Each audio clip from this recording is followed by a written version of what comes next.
welcome to episode 5 of Deaf Poynters, where I take us for a drive, sort of. I'm parked, really, and you talk to me about your deaf or disability related problem. I have a question or concern from Ingrid today. Hi, my name is Ingrid and I was just diagnosed with conductive hearing loss. I live in an area with a small population, so there isn't a large deaf community. Outside of the medical side of being hard of hearing, I don't know anything about deaf culture. I'm not really sure what to look up even, to be honest. What are some things someone who's new to being hard of hearing deaf should know or look into? I'm not sure what there is to know or what I don't know, so I feel really nervous. So I feel really nervous that I'm going to accidentally do or say something uncool when I finally do move somewhere with a community, or that I might just not know about the culture enough to connect with anyone. I kind of paraphrase that a little bit, but that's the "can I help you" son. Yeah, we're just gonna be in weird positions today to try to avoid the sun as much as possible.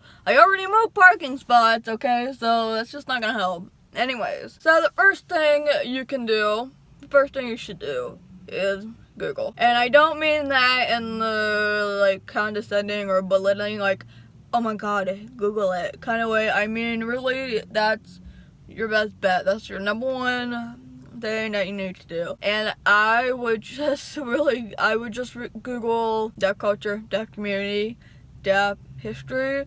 There are books out there. Gallaudet has a book that they use in their curriculum. I can't remember exactly what it's called. I want to say it's deaf history or something. It's something that I really want, but it is expensive. Books and the internet are going to be your best bet. Really, there's a book called Deaf President Now, which I read a little bit of, but I have not finished, and I think that's going to be one of the major kind of topics that you can read about, because the protest at Gallaudet for a deaf president was a very huge deal and is a very huge deal. YouTube definitely helped. There's a lot of videos out there. There's my channel, obviously.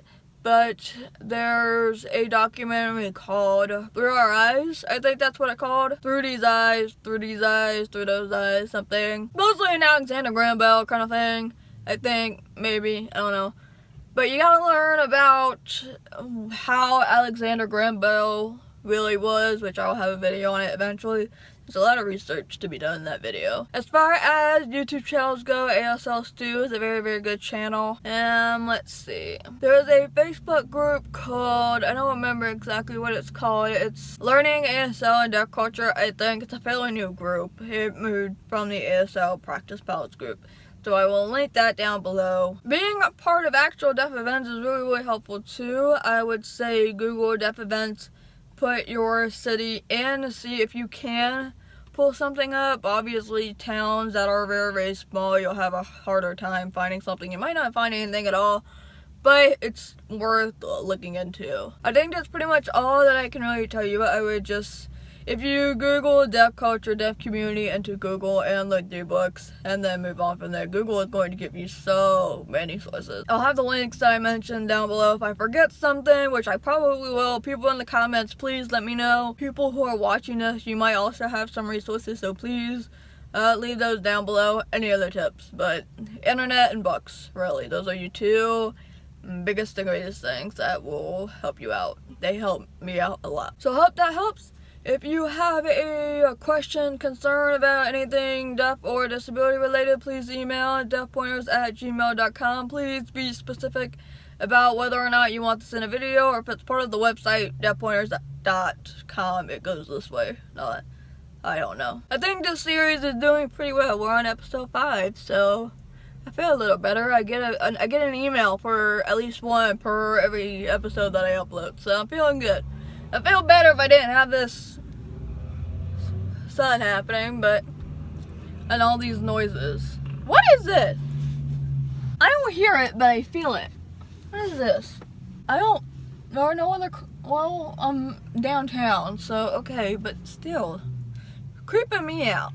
Anyway, if you want to follow me on all my social media, links to that will be down below. If you want to help support my content, you can do so by being a monthly patron on Patreon, or you can leave tips on Ko-fi. Both links will be down below. I upload every Monday, Thursday, and Poynters on Saturdays, and I will see you later. Bye.